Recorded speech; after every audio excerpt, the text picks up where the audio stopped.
Hello everyone, आज की class में हम लोग डिस्कस करेंगे स्टेट ऑफ मैटर। ठीक है, स्टेट ऑफ मैटर को हम लोग क्लासिफिकेशन ऑफ मैटर भी कहेंगे। क्यों? क्योंकि जो मैटर के स्टेट हैं वो एक तरह से देखा जाए तो मैटर की क्लासिफिकेशन है। ठीक है, यानी कि मैटर को क्लासीफाई किया गया, यानी कि वर्गीकृत किया गया। और कैसे वर्गीकृत किया गया? उनकी फिजिकल प्रॉपर्टी के बेस पर किया गया। बात आती है कि क्लासिफिकेशन होता क्यों है। किसी भी चीज़ का क्लासिफिकेशन इसीलिए होता ताकि हम उसको ईजिली स्टडी कर सकें, उसकी यानी कि आसानी से उसको क्या कर सकें, अध्ययन कर सकें। अब देखिए, सपोज आपकी क्लास में क्या, आपकी क्लास में कितने बच्चे हैं? मान लीजिए आपकी क्लास में 10 बच्चे हैं। ठीक है, अब 10 बच्चे हैं, अगर आपसे किसी ने पूछ लिया कि इन 10 बच्चों में सबसे अच्छे बच्चे कौन से हैं, किनकी मैथ में ज़्यादा अच्छे नंबर है, किनकी केमिस्ट्री में ज़्यादा अच्छे, किसकी फिजिक्स बायो में किसके किसके कैसे मार्क्स हैं, तो आप कैसे बताओगे? नहीं बता पाओगे ना। लेकिन अगर इसको क्लासीफाई कर दिया जाए कि एक रो में वही बच्चे बैठेंगे जिनके हाईएस्ट मार्क्स हैं, दूसरे रो में वो बच्चे बैठेंगे जिनके सबसे कम मार्क्स हैं, और तीसरे रो में वो बच्चे बैठेंगे जिनके क्या हैं, एवरेज मार्क्स है। ठीक है, तो ऐसे का अगर आपसे किसी ने पूछा किसके हाईएस्ट मार्क्स है, तो आप आराम से उस रो में जाएंगे और बता देंगे हाँ ये इस रो के बच्चों के हाईएस्ट मार्क्स हैं। अब उनमें से आपको ईजिली पता करना आसान होगा कि किस बच्चे के उनमें से ज़्यादा हैं। ठीक है, इन 10 में से आपको ढूंढना मुश्किल हो जाता है, लेकिन 5-5 बच्चे अपने करके बैठा दिए तो आप इजीली बता सकते हैं। ठीक है, कि किसके सबसे ज़्यादा नंबर है। तो क्लासिफिकेशन कभी भी किया जाता है किसी चीज़ का, तो बस उसके अध्ययन यानी कि उसकी स्टडी को ईजी वे में करने के लिए ही उसका क्लासिफिकेशन होता है। ठीक है, तो जिनका क्लासिफिकेशन किया गया वो 3 टाइप में किया गया, सॉलिड, लिक्विड एंड गैस, यानी कि ठोस, द्रव एंड गैस में किया गया। ठीक है, चलिए बात करते हैं सॉलिड के बारे में कि ठोस क्या होते हैं और इनकी प्रॉपर्टी के बारे में पढ़ेंगे। क्योंकि ठोस के बारे में हम लोगों ने छोटी क्लास में पढ़ रखी है। ठीक है, लेकिन 9th में हम कुछ स्पेशल पढ़ने वाले हैं इसके बारे में। तो पहला है ये डेफिनेट शेप। इनका शेप क्या होता है, यानी कि जो आकृति होती है वो फिक्स होती है, सबको पता है। वॉल्यूम क्या होता है, फिक्स होता है, ये भी बात क्लियर है। ठीक है, फिर आता है नेग्लिजिबल कंप्रेसिबिलिटी। कंप्रेसिबिलिटी मतलब होता है कंप्रेस्ड। कंप्रेस्ड मतलब होता है किसी चीज़ को दबाना। अभी जैसे ये क्लास में क्या है, ये डस्टर रखा हुआ, ठीक है, ये डस्टर है, ठीक। अब इसको आप दबाओ, अगर आप इसको दबाते हैं, कॉपी है आपके पास, दबाते रहिए दबाते रहिए, क्या है, दबती है? नहीं, बिल्कुल भी नहीं कंप्रेस्ड हो रही है। तो यही क्या होती है, कंप्रेसिबिलिटी, यानी कि किसी चीज़ को दबाने पर अगर वो दबती है तो यानी कि वो कंप्रेसिबल है। लेकिन अगर वो नहीं दब रही है तो क्या है, नॉन कंप्रेसिबल है। अभी क्या, मेज है, कुर्सी, उसको कितना भी अब दबा दीजिए वो दबने वाली नहीं, जैसे कि तैसी पड़ी रहेगी, क्योंकि क्या है, वो ठोस है, वो दबेगी नहीं। तो क्या है, वो कंप्रेसिबिलिटी है ही नहीं, उसमें बिल्कुल भी ज़ीरो है। ठीक है, लेकिन अगर मान लीजिए आप किसी कपड़े गद्दे पे बैठे हैं, उसको आप दबाए तो क्या होगा, थोड़ा सा वो दबता है। क्यों? क्योंकि वो जो उसके अंदर रुई भरी होती है, रुई के बीच में क्या होता है, छोटे छोटे होल होते हैं, और होल्स में क्या होते हैं, गैसेस भरी होती हैं। और जब आप दबाते हैं तो वो गैसें क्या होती हैं, बाहर निकल जाती हैं, जिससे रुई क्या होता है, पिचक जाता है और वो क्या हो जाता है, दब जाता है। ठीक है, यही रीज़न होता है कि कुछ ठोसेस क्या होते हैं, दबते हैं, यानी कंप्रेसिबिलिटी होती है। जैसे आपने देखा होगा स्पॉन्ज, यानी कि जो स्पॉन्ज का मतलब एक तरह से कॉटन की तरह होता है, जिसको जो स्पंज के सोफे वगैरह बने होते हैं, अगर आप बैठते तो क्या होता है, वो भी पिचकता है। क्यों पिचकता है? इसका भी रीज़न यही है, क्योंकि इनके बीच में क्या होते हैं, ऐसे ऐसे होल होते हैं, छोटे छोटे होल होते हैं। अगर आपने कभी देखा होगा फटने के बाद, तो उसके अंदर छोटे छोटे क्या होल होते हैं, उन होल्स के अंदर क्या होते हैं, गैसें भरी होती हैं। ठीक है, इन पर जब हम लोग इस पर दबाते हैं, यानी कि इस पर जब बैठते हैं, तो क्या होती है, ये गैसें बाहर की तरफ एक्सपेल यानी कि बाहर निकल जाती हैं, और जिसकी वजह से ठोस के पार्टिकल क्या होते, दब जाते हैं। तो ये क्या करते हैं, कंप्रेसिबिलिटी शो करते हैं। लेकिन ठोस में ये प्रॉपर्टी नहीं होती है। ठीक है, ये प्रॉपर्टी होती किसमें, लिक्विड और गैस में होती है। और इसी कंप्रेसिबिलिटी ना होने की वजह से इनका शेप क्या होता है, शेप और वॉल्यूम फिक्स होता है, इसी वजह से। ठीक है, अब नेक्स्ट पॉइंट क्या दिया गया है कि intermolecular force of attraction is higher, यानी कि जो मॉलिक्यूल के बीच में अट्रैक्शन होता है वो बहुत ज़्यादा होता है सॉलिड में। क्यों होता है? देखिए, जो इसे मॉलिक्यूल्स, ये क्या है, मॉलिक्यूल्स रखे हैं, ठीक है, ढेर सारे मॉलिक्यूल रखे हैं पास पास, सारे मॉलिक्यूल कैसे हैं, पास पास रखे हैं। देखिए, सब पास पास से रखे हैं, इन इतने पास होते हैं, इनके बीच में स्पेस होता ही नहीं है। ठीक है, और हमने क्या बात की थी जब हमने प्रॉपर्टी पढ़ी थी कि जो मॉलिक्यूल्स जितना कम डिस्टेंस उनके बीच में होगा, उतना ही ज़्यादा क्या होगा, अट्रैक्शन उनके बीच में होगा। ठीक है, तो इस वजह से क्या होता है, सॉलिड के पार्टिकल इतने पास पास होते हैं कि इनके बीच में क्या होता है, अट्रैक्शन बहुत ज़्यादा होता है। यानी कि इंटरमोलिकुलर फोर्स, यानी कि दो मॉलिक्यूल के बीच में डिस्टेंस ना के बराबर होता है। इस वजह से इनके बीच का फोर्स जो होता है, जो बल काम करता है, वो क्या होता है, बहुत ज़्यादा होता है। ठीक है, फिर आता है इंटरमोलिकुलर स्पेस इज नेग्लिजिबल, यानी कि जो मॉलिक्यूल्स के बीच स्पेस है, क्या दिख रहा है आपको, बिल्कुल स्पेस नहीं होता। ठीक है, यानी कि जीरो होता है, ना के बराबर होता है। फिर दिया लो काइनेटिक एनर्जी। काइनेटिक का मतलब क्या होता है, गतिज ऊर्जा। अब ये बताइए, इतने पास पास ही रखे हैं, अगर इतने पास पास खड़े हैं, अगर किसी को मूव करना, क्या इसमें से कोई मॉलिक्यूल मूव कर सकता है? नहीं, क्योंकि अगर आप यहाँ पे खड़े अकेले हैं, आसपास जगह, तो आराम से यहाँ मूव कर सकते हैं, यहाँ मूव करते हैं, यहाँ मूव कर सकते हैं, यहाँ मूव कर सकते हैं। लेकिन अगर इनके बीच में स्पेस ही नहीं है तो बेचारे मूव कहाँ करेंगे? तो इसी वजह से इनकी काइनेटिक एनर्जी क्या होती है? बहुत कम होती है, क्योंकि इनके बीच में स्पेस तो होता नहीं है, तो ये इधर उधर मूव नहीं कर सकते, अपनी जगह पर ही क्या होते हैं? वाइब्रेट होते हैं। यानी कि इनमें वाइब्रेशन की प्रॉपर्टी होती है, अपनी जगह पर वाइब्रेट होते रहेंगे, लेकिन ये मूव नहीं कर सकते, क्योंकि इनके बीच क्या होता है? स्पेस होता ही नहीं, बिल्कुल ना के बराबर होता है स्पेस, ठीक है, because of no movement of particles of solid. तो इनकी काइनेटिक एनर्जी बहुत कम होती है, क्योंकि इनमें मूवमेंट क्या होता है? ना के बराबर होता है। फिर दे वाइब्रेट देयर फिक्स पोजीशन, ये अपनी जगह पर क्या होते हैं? बस वाइब्रेट करते रहते हैं। लो रेट ऑफ डिफ्यूजन, इनमें डिफ्यूजन की प्रॉपर्टी क्या होती है? लो होती है। डिफ्यूज मतलब जानते हैं ना, डिफ्यूजन मतलब तो फैलना। अब ये फैल भी नहीं सकते, क्योंकि इनके बीच का स्पेस ना के बराबर होता है, तो इनकी डिफ्यूजन की प्रॉपर्टी भी क्या होती है? बहुत कम होती है compare to solid liquid and gas, ठीक है। तो इनका डिफ्यूजन भी बहुत कम होता है। हाई डेंसिटी, इनकी डेंसिटी बहुत ज़्यादा होती है, ठीक है। डेंसिटी का फॉर्मूला क्या होता है? एरिया अपॉन वॉल्यूम, यानी कि एरिया अपॉन वॉल्यूम जो होता है ये बहुत ज़्यादा होता है इनका। इसी वजह से क्या होती है? सॉलिड की डेंसिटी जो होती है लिक्विड और गैस के कंपेयर में बहुत ज़्यादा होती है, ठीक है। अब बात करते हैं इसके एग्जांपल की, तो एग्जांपल क्या हो जाएगा इसका? Chalk, duster, copy, pen, book etcetera, ये सब इसके एग्जांपल हैं। अब बात करेंगे एनसीईआरटी में जो एक्टिविटी दी गई है उसके बारे में थोड़ा सा बात कर लेते हैं। तो जो क्वेश्चन दिया है एनसीईआरटी में, वो क्या दिया गया है? Collect the following articles, a pen, a book, a needle and a piece of wood and stick, ठीक है। आपने इतना कलेक्ट किया। Sketch the shape of the above articles in your notebook by moving a pencil around them, यानी कि आपको क्या करना है? इनको आपने कलेक्ट किया, ठीक है, उसके बाद आपको इसका स्केच बनाना है। इन आर्टिकल्स को कॉपी में रख करके, जैसे आपने क्या लिप पेन लिया, अब इस पेन के चारों तरफ क्या करें? इस पेंसिल के साथ ऐसे करते करते इसका स्केच बनाइए, ठीक है, अपनी कॉपी में। ये बात कही जा रही है। तीसरा पॉइंट है do all these have a definite shape, क्या सबका शेप डेफिनेट है? अब जैसे आपने कोई चीज़ रख के यहाँ बनाने की कोशिश की तो आपको दिख रहा होगा। जैसे कि हमने क्या किया, अगर मान लीजिए आपने एक ग्लास लिया, बनाना स्टार्ट किया, ऐसे ग्लास रखा हो, ठीक है, अगर कॉपी पे रख के बनाना स्टार्ट करेंगे तो क्या बनाएंगे? थोड़ा बहुत हिलेगा ना। अगर शेप डेफिनेट है तब तो कुछ नहीं होने वाला, लेकिन अगर शेप डेफिनेट नहीं है, थोड़ा बहुत इसका क्या होगा? चेंजेस आ जाएगा, ठीक है। तो आपने इन सबको अगर रख के कॉपी में बनाने की कोशिश की तो किसी का शेप चेंज हो रहा है? Distinct boundaries and fix volume, क्या मतलब बाउंड्री दिख रही है और इनका मतलब वॉल्यूम क्या है? फिक्स है कि नहीं है? What happens if they are hammered, pulled or dropped, hammered का मतलब होता है अगर इनको पीटा जाए, इनको पुल्ड यानी कि दबाया जाए, ड्रॉप्ड किया जाए तो क्या होता है, ठीक है, ये पूछा जा रहा क्वेश्चन में। उसके बाद कहा जा रहा are this capable of diffusing into each other, क्या ये एक दूसरे पे क्या डिफ्यूज़ नहीं फैल सकते हैं? उसके बाद क्या कहा जा रहा है लास्ट में कि try compressing them by applying force, are you able to compress them. अब इनको क्या करें? बल लगा के इसको दबाइए, क्या आप बल लगा के इनको दबा सकते हैं? ठीक है, इतनी चीज़ें आपको क्या 5-6 पॉइंट दिए गए हैं। अब 6 में हम लाइन से बात करते हैं। तो जो पहला पॉइंट दिया गया है आपने कर लिया, कलेक्ट कर लिया। दूसरा आपने स्केच बना लिया, समझ में आ गया। तीसरा बस आपसे क्या पूछा? डेफिनेट शेप डिस्टिंक्ट, यानी कि आपसे ये बात किया जा रहा है कि इनका शेप जो है वो डेफिनेट है कि नहीं, ठीक है। तो अगर हम बात करें किसका शेप डेफिनेट है, तो आपने पेन का बनाया होगा, इसका भी शेप डेफिनेट है, सॉलिड है। बुक का बनाया, ये भी शेप डेफिनेट है। निडल यानी कि सुई का भी होगा।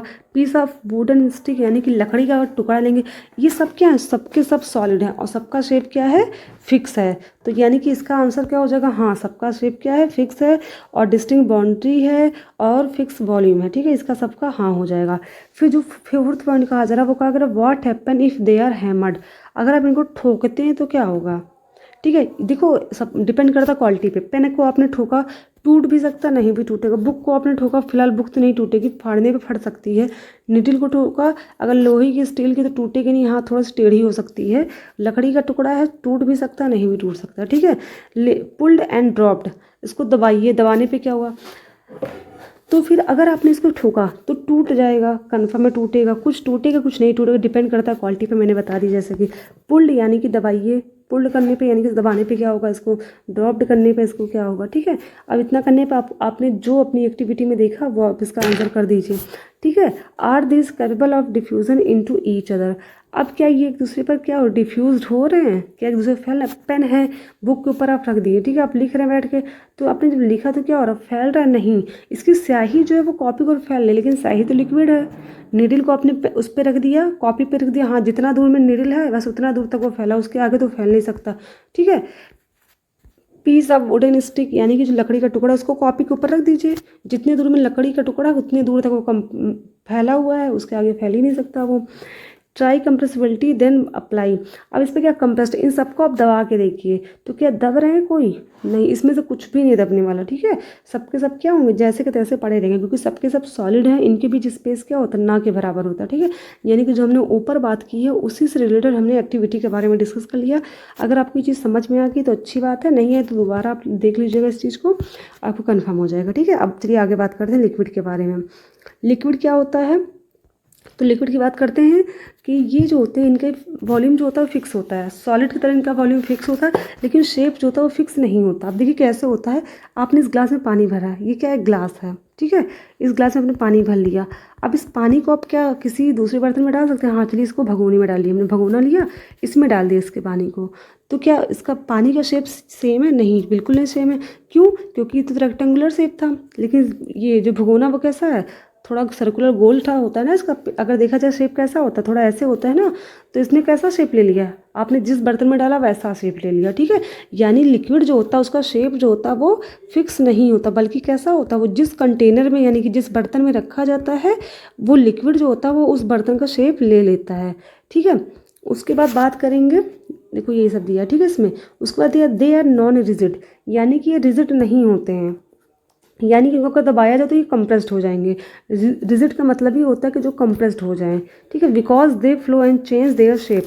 अब ये फ्लो भी कर सकते हैं, अपना शेप भी चेंज कर सकते हैं, हाँ क्योंकि शेप क्या करते हैं, ये जिस बर्तन में हम रखते हैं उस बर्तन का ये आकार ले लेते हैं, तो जाहिर सी बात है शेप चेंज कर सकते हैं। फ्लो का मतलब होता है बहना, अगर पानी को आप कहीं गिरा दीजिए, तेल को कहीं गिरा दे तो क्या होगा, थोड़े टाइम तक वो बहेगा, ठीक, कुछ ना कुछ दूर तक वो जरूर बह के जाता है। तो ये प्रॉपर्टी लिक्विड में देखी जाती है, डिपेंड करता है किसकी विस्कोसिटी ज़्यादा है किसकी कम, लेकिन हाँ फ्लो जो करने की प्रॉपर्टी होती है वो सभी लिक्विड में होती है। इन्हीं दोनों प्रॉपर्टी की वजह से कैसे होते हैं, नॉन रिजिड होते हैं, यानी कि एक जगह फिक्स नहीं होते हैं, ठीक है। Liquid is fluid because they can flow, liquid जो होता है फ्लूइड होता है क्योंकि ये फ्लो कर सकता है, ठीक है। और गैस भी फ्लूइड होता है क्योंकि वो भी बह सकता है।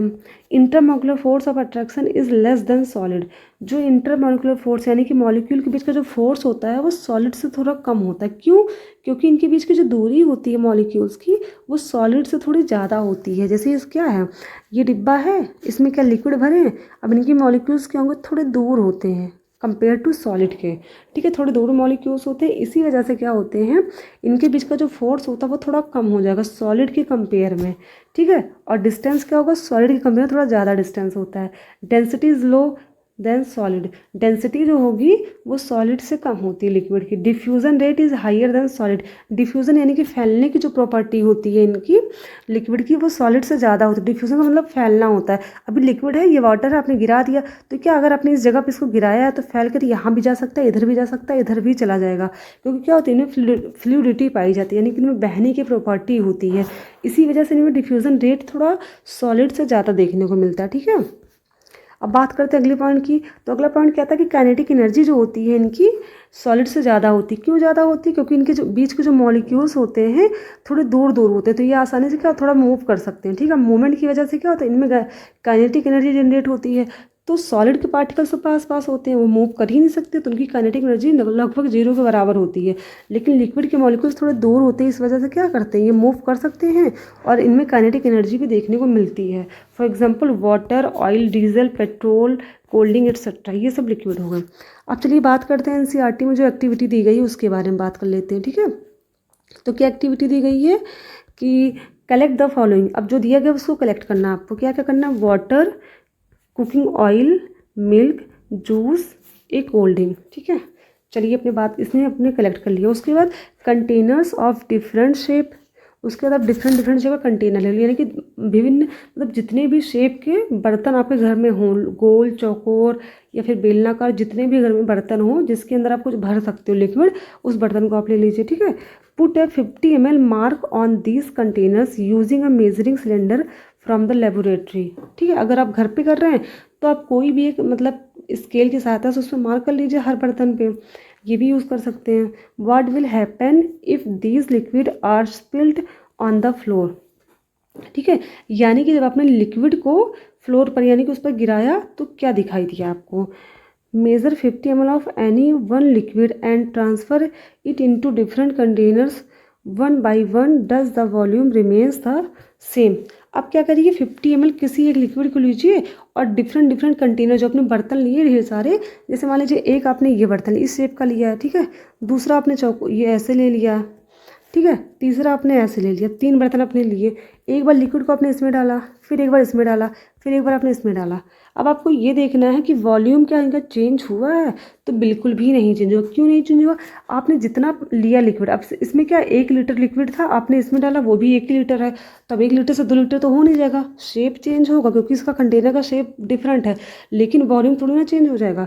इसमें क्या आपने यही लिक्विड इसमें भी डाला, शेप चेंज होगा लेकिन वॉल्यूम नहीं चेंज होगा। हम लोग जब दूध लेते हैं दूध वाले से तो उसका डिब्बा जो होता है वो कैसा होता है, थोड़ा ऐसे लंबा सा होता है ना, उसमें उसने निकाल के हमको 1 लीटर दूध दिया, हम भगोने में लेते हैं तो 1 लीटर ही इसमें आता है, 1 से कम नहीं होता। शेप चेंज हो गया, दूध का शेप चेंज हुआ, लेकिन जो उसका वॉल्यूम है यानी कि जो उसका वेट हम बात करें जितना है वो नहीं चेंज हुआ, ठीक है, वो क्या रहता है, वो फिक्स रहता है, ठीक है। तो चलिए ये तो हो गई बात। उसके बाद क्या दिया है, does the shape of liquid remains the same, नहीं, शेप नहीं चेंज रहता क्योंकि इसको जिस बर्तन में हमने रखा उसने क्या कर लिया, उस बर्तन का शेप ले लिया, ठीक है। तो चलिए इसकी बात होगी। अब आगे बात कर लेते हैं, क्या दिया गया, हाँ एक पॉइंट ये भी दिया गया इसमें, when you pour the liquid from one container into another does it flow easily।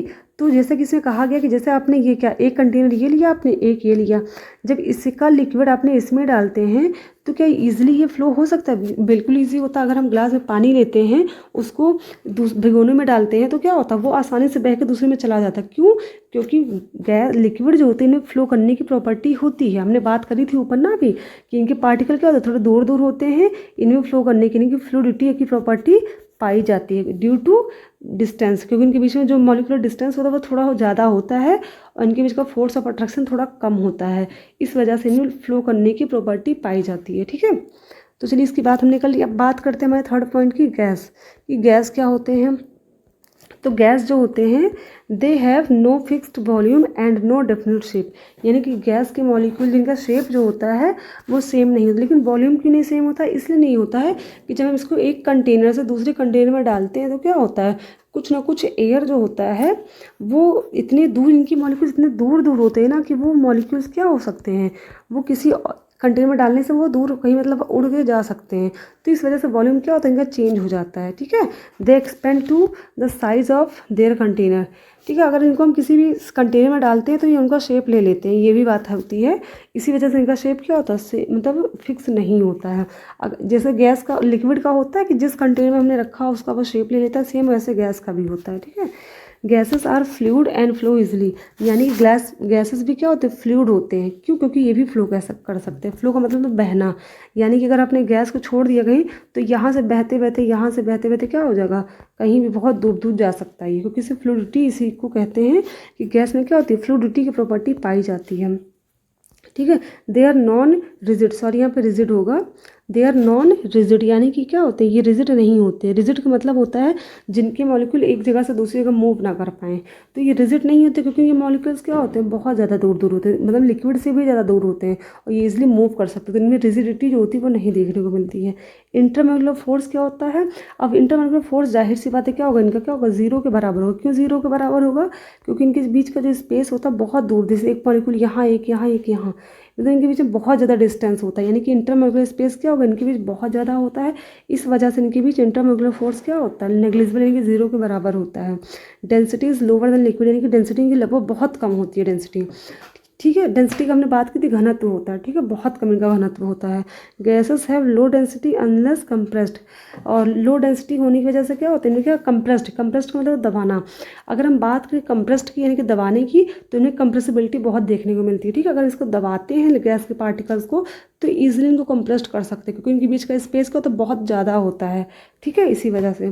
फिर their diffusion rate is very high, इनका डिफ्यूज़न यानी कि फैलने, डिफ्यूज़न तो फैलना होता है ना, तो डिफ्यूज़न की प्रॉपर्टी जो होती है बहुत ज़्यादा होती है। भी अगर आप देखिए खाने के टिफिन को खोलिए तो उसकी महक क्या होती है, बहुत जल्दी एक जगह से दूसरी जगह फैल जाती है, क्योंकि वायु के कण क्या करते हैं, उसको एक जगह से दूसरी जगह बहुत जल्दी फैला देते हैं। तो डिफ्यूज़न का गुण सबसे ज़्यादा किस में होता है, गैस में होता है, फिर लिक्विड में होता है, सॉलिड में लगभग ना के बराबर होता है, ठीक है।